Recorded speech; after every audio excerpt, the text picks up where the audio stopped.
Hello everyone, कैसे हैं आप सभी। कैसे हो बच्चा पार्टी। आज हम लोग परिवहन वाले चैप्टर का अगला टॉपिक पढ़ने जा रहे हैं जो है ब्लड प्रेशर, रक्तदाब। ठीक है, तो ब्लड प्रेशर जिसे हिंदी में क्या कहते हैं आप, रक्तदाब। अब होता क्या है रक्तदाब, बट ब्लड प्रेशर होता क्या है ये थोड़ा सा समझिएगा। जैसे आपका हृदय ब्लड को पंप कर रहा है, जब पंप कर रहा है तो वो सारा जो ब्लड है वो निकल के कहाँ से कहाँ जा रहा है। हम लोगों ने पिछले वाले चैप्टर में पढ़ा था बच्चा कि आपके अलिंद से जो ब्लड है वो निलय में चला जाता है। निलय से ब्लड निकलता है किसके माध्यम से, महाधमनी के माध्यम से, महाधमनी के माध्यम से, और ये निकल के पूरे कोशिकाओं में, पूरे शरीर में फैल जाता है। तो जब ये हार्ट का निचला पोर्शन, हमने बताया था लबडब का साउंड आता है इसमें, ऊपर अलिंद पहले कॉन्स्ट्रिक्ट होता है और उसके बाद फिर निलय, पहले अलिंद में संकुचन फिर निलय में संकुचन। तो जो निलय आपका संकुचित होता है वहां से जब ब्लड बाहर निकलता है महाधमनी के माध्यम से, तो वो इस धमनी पे, अगर मैं इसको थोड़ा सा वाइड पोर्शन में बनाऊं, थोड़ा सा चौड़ा बनाऊं, तो इस धमनी पे अंदर की ओर से जो ब्लड है वो इसके ऊपर प्रेशर लगाएगा ऐसे। जब इसके ऊपर ये प्रेशर लगा रहा है, इसी प्रेशर को, इसी दाब को आप कहते हैं ब्लड प्रेशर या रक्त दाब। अब समझिएगा, ये जो ब्लड प्रेशर होता है, सबसे पहली बात तो ब्लड प्रेशर आपने समझ लिया कि होता क्या है बच्चा। तो ये धमनी में, धमनी के दीवार पर अंदर की ओर से रक्त द्वारा लगाया गया दाब है, प्रेशर है। कैसे होता है, जब हृदय पंप करता है तो वो ब्लड का प्रेशर लगा रहा होता है, ब्लड प्रेशर लगाता है धमनी के ऊपर, धमनी के दीवारों के ऊपर। अब होते ये कितने प्रकार के हैं, हम जो ब्लड प्रेशर जानते हैं, हम जाते हैं दुकानों में तो जब हम मेडिकल स्टोर पे जाते हैं या फिर किसी भी डॉक्टर के पास जाते हैं तो वो क्या करता है बच्चा, एक पट्टा यहाँ पे बांधता है। पट्टा बांधने के बाद कुछ उसमें पंप होते हैं, उसको फुस करता है, जिसकी वजह से कुछ हवाएं बढ़ती हैं। उसमें एक मीटर होता है, उस मीटर में क्या होता है, इस प्रकार से कुछ स्केल लगे होते हैं, आपने देखा होगा ऐसा कुछ डब्बा टाइप का होता है। इसमें से एक पाइप निकला होता है जो पट्टा जाकर आपके हाथों में बंधा होता है, एक पाइप में वो फुसफुस वाला चीज होता है, और इसमें एक स्केल लगा होता है। तो ये ब्लड प्रेशर होता क्या, सबसे पहली बात तो ये है बाबू कि ये दाब है क्या, दाब। तो दाब को मापने का भी कोई ना कोई एक मात्रक होगा। दाब के मापने के बहुत सारे मात्रक हैं, आपने पढ़ा होगा फिजिक्स में। एक तो होता है बच्चा आपका, दाब को मापने के लिए आप पास्कल का इस्तेमाल करते हैं। किसका इस्तेमाल करते हैं, पास्कल। एक होता है वायुमंडलीय दाब, वायुमंडलीय दाब, लेकिन यहां पर इसका इस्तेमाल नहीं करते। एक और तीसरा मात्रक होता है प्रेशर मापने का, वो होता है mmHg। हम यहाँ पर इस थर्ड वाले मात्रक का इस्तेमाल करते हैं, मिलीमीटर ऑफ Hg। Hg क्या है बच्चा, Hg पारा है। क्या है, पारा, मरकरी जिसका संकेत होता है Hg, आपने केमिस्ट्री में पढ़ा होगा। तो जो थर्ड मात्रक है इसका mm ऑफ Hg, इसका उपयोग हम करेंगे ब्लड प्रेशर को मापने में। कहाँ पर, जब हम अपने शरीर में इस प्रेशर को मापते हैं। तो अब समझिएगा आगे कि ब्लड प्रेशर होते कितने प्रकार के हैं और किस प्रकार से होता है। ये ब्लड प्रेशर एक्चुअली में दो प्रकार का होता है। एक होता है सिस्टोलिक,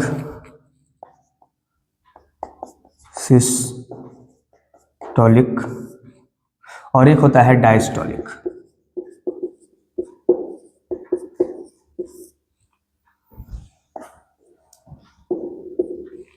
एक होता है सिस्टोलिक और एक होता है डायस्टोलिक। अब आगे देखिएगा, समझिएगा थोड़ा सा।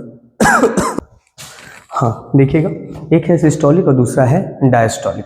सिस्टोलिक प्रेशर क्या इसको हिंदी में क्या कहते हैं बच्चे, सिस्टोलिक प्रेशर को हिंदी में प्रकुंचन दाब कहा जाता है, प्रकुंचन दाब। और दूसरा होता है डायस्टोलिक, जिसको हिंदी में अनुशीतलन कहा जाता है,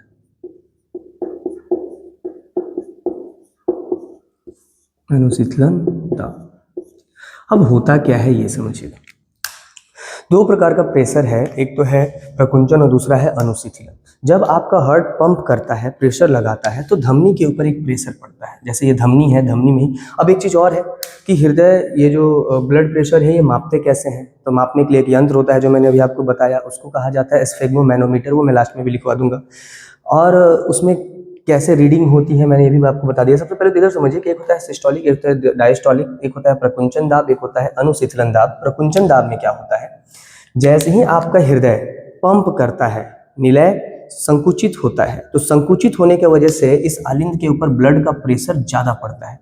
संकुचित होने की वजह से इस आलिंद के ऊपर, क्या बोलते हैं, सॉरी, इस धमनी के ऊपर ब्लड का प्रेशर ज़्यादा पड़ता है। और इस धमनी पे प्रेशर ज़्यादा पड़ने की वजह से जो पहला दाब आता है उसी को हम कहते हैं बच्चा प्रकुंचन दाब या फिर सिस्टोलिक प्रेशर। सिस्टोलिक का मतलब ही होता है जब वो कॉन्स्ट्रिक्ट हो रहा हो, संकुचित हो रहा हो, तो इसी को कहा जाता है प्रकुंचन या फिर सिस्टोलिक, जब हृदय पहली बार संकुचित हो रहा है। जब हृदय संकुचित होता है बच्चा इस प्रकार से, तो उसके बाद ये फिर से रिलैक्स मोड में आता है। रिलैक्स मोड में आता है, उसी को कहा जाता है बच्चा डायस्टोलिक प्रेशर या फिर अनुशीतलन दाब। क्या कहते हैं उसको, डायस्टोलिक या फिर अनुशीतलन दाब। अब जब सिस्टोलिक प्रेशर होता है, इसको जब आप मापते हैं तो ये पंप जब कर रहा है उस वक्त का दाब है। तो जब पंप होता है तो प्रेशर थोड़ा सा ज़्यादा होता है, और systolic pressure in the human ये होता है 120 mm ऑफ Hg। अभी मैंने आपको बताया था मापते किस में हम लोग, mm ऑफ Hg में मापते हैं। और जो डायस्टोलिक प्रेशर होता है, अनुशीतलन दाब होता है, ये होता है 80 mm ऑफ Hg। ये कितना होता है बच्चा, 80 mm ऑफ Hg होता है। दो प्रकार के प्रेशर हैं आपको रक्तदाब में। मैंने आपको सिखाया कि हृदय जब पंप कर रहा है, ब्लड बाहर निकल रहा है, तो धमनी के माध्यम से निकलेगा। सीरा और धमनी में अगर अंतर आप समझो तो हम ब्लड प्रेशर किस में मापना पसंद करेंगे, किसमें ज़्यादा एक्यूरेट आंसर आपको मिलेगा, धमनी में या सीरा में? तो ज़्यादा सही रहेगा धमनी। और धमनी भी कहाँ, जो हृदय के बहुत पास हो। इसीलिए जो आपका हैंड जो किया जाता है, उपयोग किया जाता है, इस्तेमाल किया जाता है, जो हाथ ब्लड प्रेशर को मापने के लिए, ज़्यादा बेटर रिजल्ट आपको किस में मिलता है, लेफ्ट हैंड में। क्योंकि लेफ्ट हैंड की जो धमनी है ये आपके हृदय के बहुत नज़दीक होती है। राइट हैंड से भी आप माप सकते हैं, लेकिन इससे नहीं मापा जाता, ताकि एक्यूरेट आंसर आपको मिल सके। ब्लड प्रेशर तो आप कहीं से माप सकते हो, जहाँ भी धमनी का प्रेशर आपको मिल रहा है वहाँ से माप सकते हैं, लेकिन ज़्यादा एक्यूरेट किसके लिए, लेफ्ट हैंड से होता है, क्योंकि हृदय के बहुत पास होता है। तो हम लोगों ने देखा सिस्टोलिक प्रेशर और डायस्टोलिक प्रेशर, प्रकुंचन दाब और अनुशीतलन दाब। प्रकुंचन दाब जब हृदय पहली बार पंप कर रहा है, संकुचित हो रहा है, तो प्रकुंचन कहला रहा है, जो कि होता है 120 mm ऑफ Hg। और दूसरा जब वो रिलैक्स हो रहा है तो एक दाब आ रहा है बच्चा, वो है अनुशीतलन दाब, that is 80 mm of Hg। अब इसको मापते कैसे हैं, बीपी जो मशीन होता है, इस बीपी मापने का जो मशीन होता है, बीपी मापने का जो यंत्र होता है, इस बीपी मापने के यंत्र को कहा जाता है बच्चा स्फेग्मो मैनोमीटर। इसको कहते हैं, बीपी मापने के यंत्र को क्या कहते हैं बच्चा, स्फेग्मो मैनोमीटर। अब स्फेग्मो मैनोमीटर जो होता है बच्चा, ये आपने देखा होगा, वो बॉक्स जैसे संरचना जिसमें पंप करते हैं। अब मापा कैसे जाता है, थोड़ा सा ये भी समझ लेते हैं। अब आपको पता होगा कि एक डब्बे जैसी आकृति होती है, उसको जब आप खोलते हैं तो इस प्रकार से एक मीटर लगा होता है इसमें, यहाँ से पट्टा निकालते हैं, एक पाइप जुड़ा होता है जिसमें फुसफुस लगा होता है। अब समझिए क्या होता है, जैसे ही आप पट्टे को इस लेफ्ट हैंड में बांधते हो, तो लेफ्ट हैंड में बांधने के बाद आप यहाँ से एक नोजल होता है, नॉब होता है, उसको खोलते हैं। खोलने के बाद इससे पंप से उसमें हवा भरते हैं। जब उसमें हवा भरते हैं तो जो पट्टा है उसमें हवा भरेगा और वो बिल्कुल फूलेगा। जब इतना इस लेवल तक का हवा भर देंगे कि अंदर जिस हाथ में जो यहाँ से धमनी बह रहा है, एक पाइप समझिए आप, एक पानी का पाइप है, उस पानी के पाइप से पानी लेकर जाना है आपको। आपने ऊपर से उसको इतनी जोर से पकड़ लिया कि पानी रुक गया, पानी जा नहीं रहा है। तो आपको बिल्कुल सेम कंडीशन यहाँ पे भी है। आप पट्टा बांधते हो, पट्टे को बाहर से आप पंप करते हैं, जो पंप होता है उससे जब आप प्रेशर देते हैं तो उसमें हवा भरता है, और इस मात्रा में भर जाता है कि वो बिल्कुल धमनी को ब्लॉक कर देता है, इधर से ब्लड फ्लो नहीं होता। तो जब आप इसमें पंप करोगे तो यहाँ पे रीडिंग लगी होती है, mm ऑफ Hg समथिंग, ये 200 mm ऑफ Hg तक होता है अप्रॉक्सीमेटली, 220, 200 एक्स्ट्रा भी हो सकता है। मैंने एक अनुमानित मान लिया 200 mm ऑफ Hg।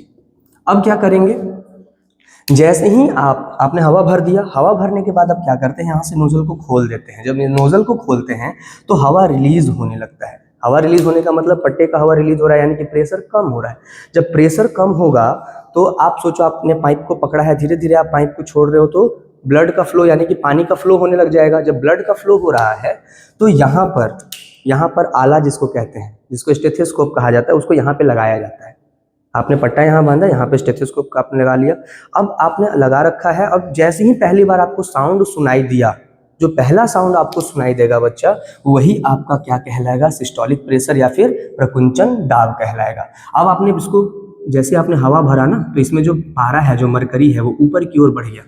जब ऊपर गया तो आपने यहाँ से हवा रिलीज किया तो वो धीरे धीरे नीचे आने लगा और आपको नॉर्मली 120 mm ऑफ Hg पर पहला साउंड सुनाई देगा और वही आपका कहलाएगा सिस्टोलिक प्रेशर। फिर आपने उसको और हवा को और छोड़ते गए, रिलीज होता गया, अभी आपको साउंड सुनाई दे रहा है। कुछ समय के बाद एक लास्ट पॉइंट ऐसा आएगा, जब ये नीचे गया, इस पॉइंट पर आने के बाद आपको साउंड सुनाना हो जाएगा बंद। जब साउंड सुनाना बंद हो गया, सपोज दैट वो हुआ आपका 80 mm ऑफ Hg, तो जब यहाँ पे साउंड सुनाना आपको बंद हो गया, इसी प्रेशर को कहा जाता है डायस्टोलिक प्रेशर या फिर इसी को कहा जाता है अनुशीतलन दाब। तो इस प्रकार से आप लोग बता सकते हो। ये एक नॉर्मल रेंज है, मानों में, सामान्य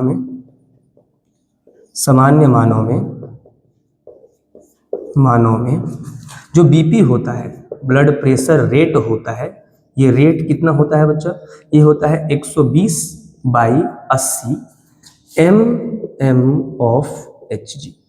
इसको इस प्रकार से याद रखते हैं। बीपी कितना होता है हमारे अंदर, साधारणतः कितना होता है, जो सिस्टोलिक होता है, प्रकुंचन दाब होता है, वो होता है 120 और जो अनुशीतलन दाब होता है वो होता है 80। तो ये साधारण है। अब इससे हाई हो जाएगा तो क्या होगा, बीपी बढ़ जाना कहते हैं। जब बीपी बढ़ता है बच्चा तो उसको कहा जाता है हाइपर एक्सटेंशन। हाइपर मतलब ज्यादा, एक्सटेंशन मतलब बढ़ गया, हाइपर हो गया वो इंसान। तो बीपी बढ़ने से क्या तात्पर्य है आपका, जो आपको पहला साउंड है क्या वो 120 पे सुनाई देगा, नहीं, ये आपको पहले ही सुनाई देगा। पहले कब, बीपी ज्यादा किसको कहते हैं, अगर आपका बीपी 140 mm ऑफ Hg और जो आपका सिस्टोलिक प्रेशर जो है वो 140 mm ऑफ Hg से ज्यादा, और जो डायस्टोलिक प्रेशर है अगर वो आपका 80 mm ऑफ Hg से ज्यादा है, 90 mm ऑफ Hg से ज्यादा है 90 से, तो आप उसको कहेंगे हाइपर एक्सटेंशन, हाई बीपी। और यदि आपका ब्लड प्रेशर 120 की जगह 100 से डाउन हो गया, 110 से नीचे जा रहा है और इसमें 70 से नीचे हो गया है, तो आप उसको कहते हैं लो बीपी या फिर हाइपो एक्सटेंशन। क्लियर है। तो हाई बीपी और लो बीपी का यही कॉन्सेप्ट है। बीपी मापने का यंत्र जो होता है वो बच्चा, इस यंत्र को क्या कहते हैं, स्फेग्मोमैनोमीटर कहा जाता है। 2 प्रकार के दाब होते हैं, ये सारी चीजें। तो ब्लड प्रेशर में 10th लेवल तक इतना बहुत है, ठीक है, इससे ज्यादा की आवश्यकता नहीं है। बीपी क्यों बढ़ जाता है, क्या होता है, ये चीज आप समझ सकते हो कि बढ़ने से क्या होता है। बीपी अगर बढ़ जाएगा बच्चा, तो सपोज दैट एक पाइप है, पाइप में जितना पानी जाना चाहिए था आपने उससे ज्यादा मात्रा में पानी डाल दिया तो पाइप फट जाएगा। कहने का मतलब है आपके शरीर में अगर बीपी बढ़ा है तो जो भी पाइप, पतले पाइप होंगे, पतले पाइप कहने का मतलब आपके शरीर में जो धमनियां हैं जो रक्त को पहुंचा रही हैं, अगर उनमें प्रेशर बढ़ गया तो धमनी फट जाएगा, यानी कि वाहिनिकाएं फट जाएंगी। और उसी कंडीशन को इंटरनल, अगर वाहिनिकाएं फट रही हैं और ब्लड का लॉस हो रहा है इंटरनल, तो उसको हैमरेज कहा जाता है। तो हैमरेज जैसी समस्याएं हो जाती हैं। लो बीपी में क्या होगा, लो बीपी में बहुत सारे कोशिकाओं तक ऑक्सीजन नहीं पहुंच पाएगा। लो बीपी का मतलब समझिए, पाइप से पानी पहुंचाना है कहीं, आप देखिए पाइप कैसे, जैसे मान लीजिए हम दीवार वाल पे पानी मारते हैं पाइप से, मुझे पाइप से पानी पहुंचाना है, नहीं पहुंचता है तो हम पाइप को पिचका देते हैं, कम प्रेशर रहता है तो। अब आप सोचो प्रेशर कम है, वहां तक पानी पहुंचाना था, वहां तक पानी पहुंच ही नहीं रहा। तो जब उन कोशिकाओं तक वह ऑक्सीजन नहीं पहुंचा पाएगा रक्त, तो वो कोशिकाएं डैमेज होने लग जाती हैं और उनसे भी बहुत सारी प्रॉब्लम हो सकती है, कोशिकाएं मरने लग जाती हैं, जिसकी वजह से लोग अनकॉन्शियस भी हो जाते हैं। क्लियर है। तो ये बीपी का एक कॉन्सेप्ट है जो 10th क्लास के लिए बहुत ही सफिशिएंट है। अब इसके बाद एक और टॉपिक होता है बीपी के साथ साथ, वो होता है हार्ट अटैक। थोड़ा सा समझ लीजिएगा, ज्यादा कुछ बड़ा टॉपिक है नहीं, इसको मैं रफ करता हूँ।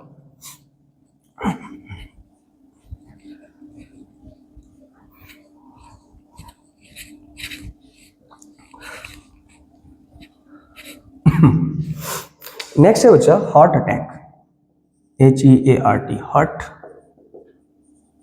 अटैक। अब बहुत सारी चीजें होती हैं हार्ट अटैक में। हम नॉर्मली हृदय से होने वाली सभी चीजों को हार्ट अटैक ही कह देते हैं। कोई ऐसे पकड़ के एकदम दर्द हुआ, बेहोश हो गया, हार्ट अटैक। कोई खड़े खड़े गिर गया, मर गया, हार्ट अटैक। बहुत सारे कंडीशंस अलग अलग प्रकार के होते हैं। हार्ट अटैक अलग चीज होता है। एक होता है बच्चा हार्ट फेल्यूर, और एक होता है आपका cardiac arrest. Heart attack, heart failure और कार्डियक अरेस्ट में क्या अंतर होता है ये जरा समझिएगा। अरेस्ट का मतलब क्या होता है? सरेंडर, अरेस्ट, किसी को पकड़ लिया गया, एकदम शांत, रुक गया, वो अरेस्ट कर लिया गया किसी को।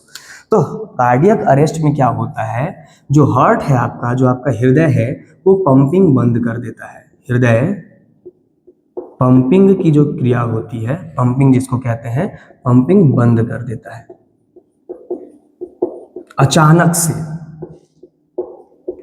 अचानक से ये पंपिंग क्या कर देगा बच्चा? बंद कर देगा। इसी को कहते हैं कार्डियक अरेस्ट। चल रहा था, रुक गया, अरेस्ट हो गया, that is called cardiac arrest. लेकिन लोकल में इसको भी हार्ट अटैक ही कह देते हैं, सभी चीज को मिलाकर हार्ट अटैक। नेक्स्ट है आपका हार्ट फेलुअर। हार्ट फेल हो गया, क्या चीज में फेल हो गया? हार्ट। हार्ट का काम क्या था? पंपिंग करना। पंप करके क्या करना था बच्चा? ऑक्सीजन पहुंचाना था। मेन तो वही काम है, ऑक्सीजन को पहुंचाना है सभी कोशिकाओं तक, लेकिन उसमें वो फेल हो गया। यानी कि ये पंपिंग जितना इसको करना चाहिए था उतना पंपिंग नहीं कर पा रहा है, ये फेल हो जा रहा है, सभी कोशिकाओं तक ब्लड पहुंचाने में फेल हो जाता है। ज़्यादातर ये कंडीशन कब देखने में मिलता है? ओल्ड एज में, जब कोशिकाएं डैमेज होने लग जाती है, कोशिकाएं बूढ़ी हो जाती हैं, उस कंडीशन में कोशिकाएं उतना पोटेंशियल जनरेट नहीं कर पाती हैं, जिसकी वजह से ऑक्सीजन वहाँ तक नहीं पहुँच पाता है। तो इसमें भी हार्ट फेल हो जा रहा है, इसमें भी हृदय पंपिंग बंद कर दे रहा है, हृदय का पंपिंग बंद है, लेकिन कंडीशन अलग अलग है। अलग अलग कैसे कंडीशन है? इसमें अचानक से पंपिंग बंद हो रहा है और इसमें उसकी कोशिकाएं ही डैमेज हो गई हैं, मतलब यानी कि बूढ़ी हो गई हैं, तो वो पंपिंग नहीं कर पा रहा।